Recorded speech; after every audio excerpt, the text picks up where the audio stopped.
Deu a louca no Mauro Cid? O advogado do Mauro Cid, o César Bittencourt, literalmente mandou a PGR se danar ao vivo em cores na Folha de São Paulo. Nesse nosso encontro com justiça, eu quero te mostrar 3 coisas. Primeiro, esse ataque do advogado do Mauro Cid ao PGR. Em segundo lugar, o que provavelmente aconteceu de fato aí. E em terceiro lugar, o que está por trás desse ataque sem precedentes, como poucas vezes nós vimos até hoje.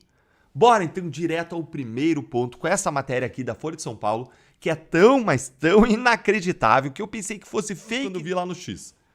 Advogado diz que Cid não deve explicações sobre viagem da família e manda a PGR se danar.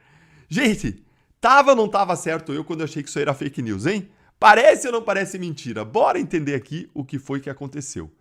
Chefe da equipe da defesa de Mauro Cid, o advogado César Bittencourt, ele afirmou que o tenente-coronel não deve explicações sobre a viagem da sua família aos Estados Unidos e disparou contra o procurador-geral da República, Paulo Gonet.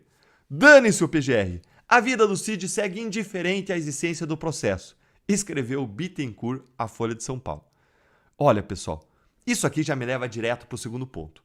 Eu acho praticamente impossível que o advogado de Mauro Cid tenha dito isso aí para um jornalista da Folha de São Paulo, imaginando que ele fosse publicar. Isso aí deve ter sido durante uma conversa informal entre o advogado e o jornalista, em que o advogado provavelmente não teve o cuidado de dizer para o jornalista que era uma conversa reservada, que era em off, como a gente costuma dizer.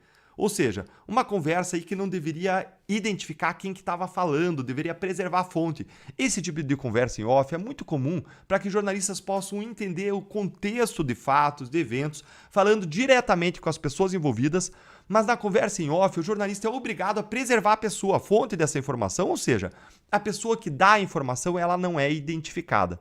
Isso serve, inclusive, para que as pessoas fiquem mais confortáveis em falar, porque elas não vão ficar ali identificadas como quem deu a informação. Gente, a gente vê isso direto nas matérias aí em relação aos ministros do STF, que vivem usando aí seus porta-vozes na imprensa sem se identificar, ou seja, eles falam em off com a imprensa. Mas, provavelmente, o que aconteceu aqui foi que o advogado não deixou claro que a conversa era em off, nem o jornalista deixou claro que era em on. Aí o advogado mandou esse ataque aí pesado à PGR e o jornalista simplesmente foi lá e publicou. Agora é loucura, nenhum advogado faz isso, porque é quebrar a ponte com o PGR. Pode deixar o PGR magoado, ofendido, pode caracterizar aí até mesmo um crime, eventualmente, de injúria. Então, isso não acontece, tá? E isso reforça mais ainda, isso que eu vou mostrar para vocês agora, reforça ainda mais a minha percepção. Olha aqui, ó. Após a publicação da reportagem, o advogado se retratou pela declaração. Peço desculpas pela expressão equivocada, disse.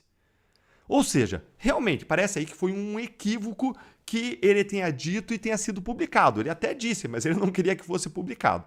Agora, indo para o meu terceiro e último ponto. O que esse ataque aí significa, hein? Afinal de contas, o advogado do Cid, ele não falaria dessa forma da PGR se ele achasse também que isso traria um grande prejuízo a ele, ao cliente, se ele achasse que tem algo muito grande a perder. Ele estava aí mais ou menos dizendo o seguinte, olha, dane-se a PGR. Não só o dane-se é o problema aqui, mas é mais do que isso. É a postura dele, é não se importar com o que a PGR pensa. Por que será, hein? Vamos entender isso? Alguma coisa aconteceu e parece que foi algo muito importante. Tudo indica que o Mauro Cid acabou de se brindar de um grande instrumento de pressão do STF, que era a sua família. Antes dessa reportagem, nada indicava que a família do Cid, que tinha ido aos Estados Unidos, tinha a intenção de se mudar para lá ou de escapar do STF, de ir para lá. Nada indicava que eles queriam se mudar. Até mesmo porque a imprensa informou que a esposa, o pai e as 2 filhas do Cid tinham passagens de volta para o Brasil marcadas para o dia 30 de junho. Mas isso, gente, acabou de cair por terra. O advogado Cid confirmou que a família dele não tem data para retornar. O que entra em contradição, como eu disse, com essa outra matéria aqui da Folha de São Paulo, essa informação anterior, de que as passagens estavam compradas, como você vê aí. Então, olha aqui o que o advogado disse agora, entrando em contradição com o que constava antes. Olha aí. A família está nos Estados Unidos sem data prevista para retornar. Ela não tem nada a ver com o processo do Cid e não deve explicação a ninguém. O Cid não pode viajar há mais de 1 ano e ninguém morre por não poder viajar. Ele está bem e cumprindo as condições processuais, escreveu Bittencourt em mensagem.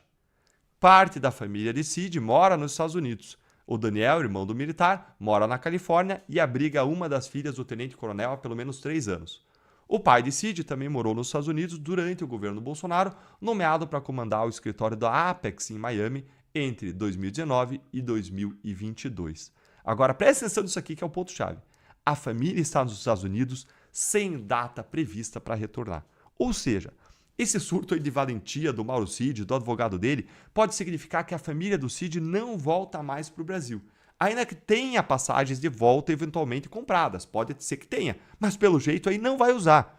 E, gente, aparentemente essa aí foi uma forma que o Cid encontrou de proteger a sua família e de se proteger a si contra novas pressões do STF. Na situação dele, diante de todas as incertezas que o STF pode fazer, do que o STF pode fazer, de como pode agir, até com base no que o STF já fez no passado, parece para mim que a decisão foi a mais sábia que eles poderiam tomar, uma vez que não há nenhuma ordem ou compromisso deles fazerem diferente e que a família é amplamente livre para se mudar até se quiser. Não tem nenhuma vedação legal. E o que rege as pessoas num país democrático, no Estado de Direito, é o princípio da legalidade. Você pode fazer qualquer coisa que a lei não proíba. Agora eu quero saber a sua opinião. O que você acha? O Mauro Cid ele fez certo? E será que ele mandou mesmo a família para morar nos Estados Unidos ou eles ainda voltam ao Brasil? Me conta aí sua opinião nos comentários e vamos aguardar aí as cenas do próximo. Essa história ainda está muito longe de acabar.